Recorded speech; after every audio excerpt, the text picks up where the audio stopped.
Let's be clear about the actions of some individuals and political groups in here. It is hypocrisy to question the ICC arrest warrant. It is shameful that the far-right groups and the conservative EPP attempted to block this issue from today's agenda. I expected such behavior from anti-democrats, but what justification does the EPP group have? The ICC arrest warrants for Israeli Prime Minister Netanyahu, former Defense Minister Gallant, and Hamas Commander-in-Chief should not be questioned by anyone. It's an obligation of all our member states to implement it. It is their obligation, not question it by anyone. Respect for international law must be maintained consistently, regardless of who is the aggressor and who is the victim. And as far as I know, there is not an international law for Israel and another international law for the rest of the world. There is no difference between perpetrators and those silently and actively watching people being killed. Don't forget that silence is to be complicit. Stop defending war crimes for God's sake. Thank you, dear colleague. I used to believe the European Union embodies its core values. But how can anyone still believe that? What we are witnessing is crimes against humanity. Israel went as far as to making targeted deadly attacks on UNRWA staff and property, and when that didn't make them leave, they decided to ban them. Still, the EU's silence and failure to condemn Israel's actions means we are de facto supporting it. I'll admit I was hopeful last week that the EU will stand united in backing of the ICC ruling to issue arrest warrants against senior Israel leaders and Hamas officials, as we portray ourselves as defenders of the rule of law. Yet, once again, the deeply rooted double standards have prevailed. You should be ashamed. And to all of you who still pick and choose when and for what you uphold EU values, there's no decision to be made. Do better, colleagues, and be quiet when the children are sleeping, not when they are being killed. Dear colleagues, in the light of daily war crimes committed in Gaza and Lebanon, the ACC arrest warrants are a grim consolation for tens of thousands of victims. I welcome ACC's decision and call on all states to respect it and to defend international law and institutions. Let's be clear. Protecting international law and ensuring accountability for all, regardless of nationality or position, is imperative. The ACC must fulfil its mandate to uphold justice and prevent future violations. What's even more striking than the double standards often applied, including the EU institutions, toward Israel is the silence of President von der Leyen. Silence is complicity. In 2012, the European Union received prize for its contribution for post-war peace in Europe. The question is, does it still deserve it? The actions of its leaders speak for themselves. Not in my name. Ceasefire now. Sanctions now. Peace now. Thank you, dear colleague. Next speaker, Madame Jarre. Dear colleagues, nothing can justify the brutal Hamas attack on October 7 or the suffering of Israelis still held hostage.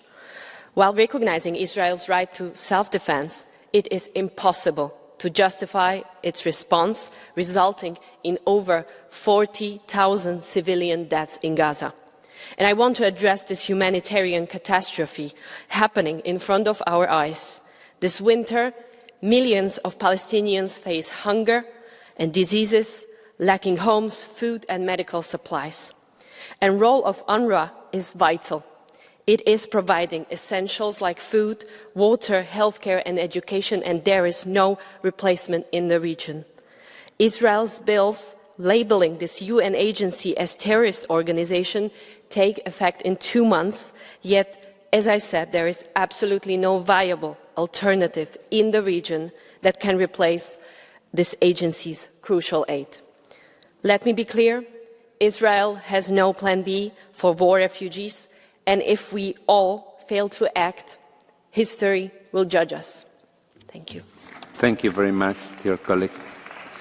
Mr. Clausen, you have the floor.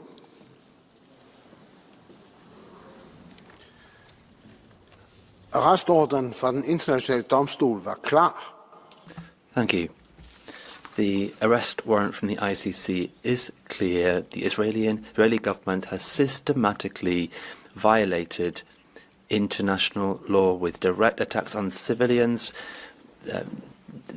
denying medical care, for example, and this is having horrendous repercussions for the Palestinian people. And how can the EU defend this? What will happen if there are no consequences to this after January? There needs to be an arms embargo and there needs to be sanctions imposed against Israel as well. I'm ashamed of what the EU is doing. It's so hypocritical. The EU says that they support international law and humanitarian law and fundamental rights, but then we have innocent Palestinians being killed. We cannot simply take that approach. We need to see action, not just words, and we need to prevent these war crimes against Palestinians. Thank you, President, Commission, colleagues. De geweldsspiraal in het...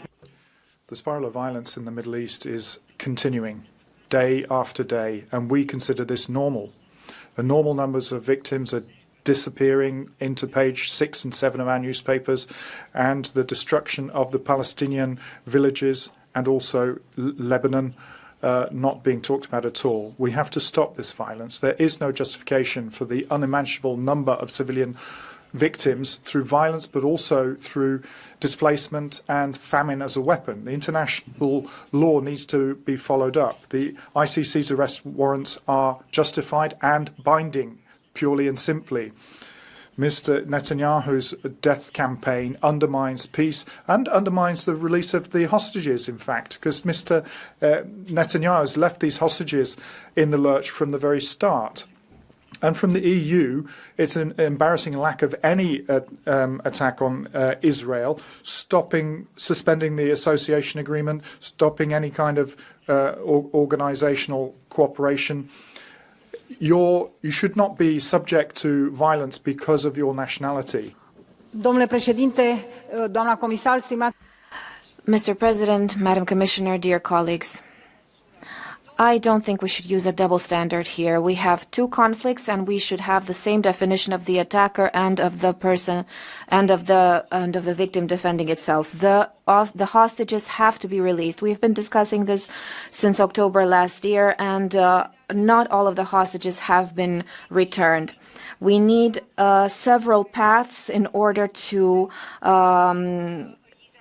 offer humanitarian aid, but we cannot say that Israel is the only guilty party here, as long as Hamas is an attacker and a terrorist organization that has organized attacks in the past. I think we should be fair and find a solution for peace in order to keep people from dying and to keep children from losing their parents and not having access to food. This is the right solution, not taking sides depending on different principles. We have to treat international conflicts in the same way.